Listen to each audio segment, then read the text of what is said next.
Good afternoon, ladies and gentlemen. I decided to do a separate Vinnys take on the current quarterback situation in the NFL instead of lumping it in with my Week 2 review because there's just so much going on right now. From the young guys like Baker Mayfield and Josh Allen, Kyler Murray showing standout, to some of the older guys dealing with injury issues and teams who are in trouble.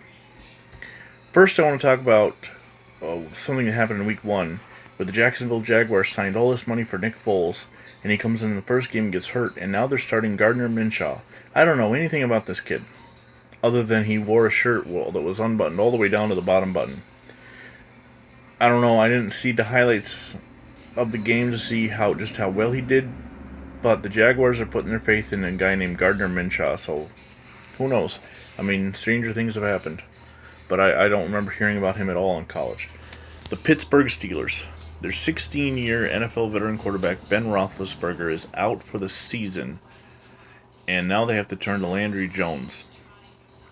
The Steelers, who are already 0-2, their defense can't seem to stop anything, now have major quarterback issues.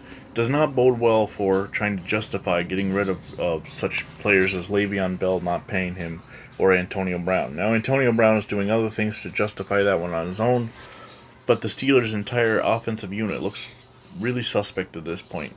And to try and put it on the shoulders of a young, unproven quarterback, James Conner and Juju Smith-Schuster, it's going to be a long season for Pittsburgh Steelers fans. And everybody who thought they were going to win the AFC North, I hope you did not put money on it, because it's not going to happen. At least not unless something major happens or Landry Jones comes in and he's better than Brett Favre.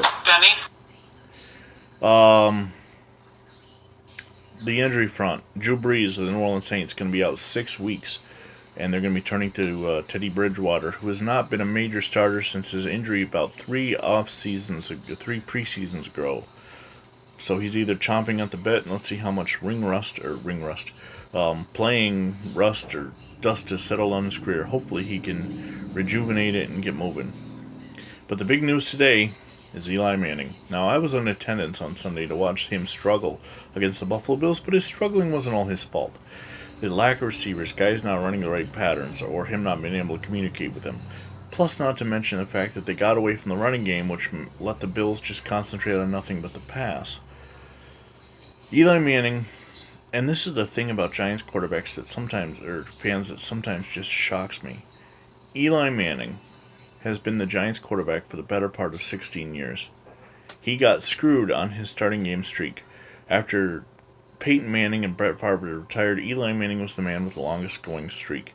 And that Coach McAdoo screwed it up by benching him for no other reason than just to end the streak.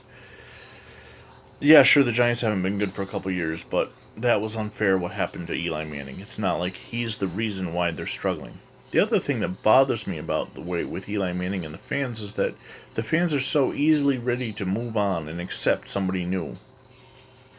And complain, oh, I wish we had a quarterback and all this. Now, not all Giants fans, I get that. But guys, trust me, the Buffalo Bills have been without a franchise quarterback. We have one now, but by the looks of it, but realistically, without a franchise quarterback since the end of the 1996 season when Jim Kelly retired, because we never gave Doug Flutie the chance he deserved. But to not have a quarterback, that is something that is just hard to deal with, because your whole franchise suffers when you don't have that signal caller in there every play, every game, ready to try and lead this team to victory. So, New York Giants fans, I don't think you're ready for what could possibly be coming at you if Daniel Jones isn't what the Giants think they are. And that's the other thing. You want to get the kid playing time, that's all well and good. But week 2, you're giving up the season so fast? Are you going into tanking mode? Are you pulling a Miami Dolphins?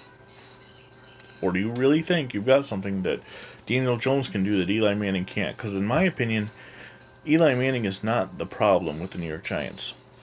Now, Eli Manning has a no-trade clause on his contract. Does he waive that? Does he try and see if the Giants won't trade him to like Indianapolis or Pittsburgh, who are they're not on the original quarterbacks that they intended to, or Jacksonville, start the season with? Or does he sit in New York and train and teach and school his young apprentice? And that's going to be interesting to see. Well, I got one more video coming your way. It'll be my week 2 review. And until then, I'm Vinny Vincent. God bless America.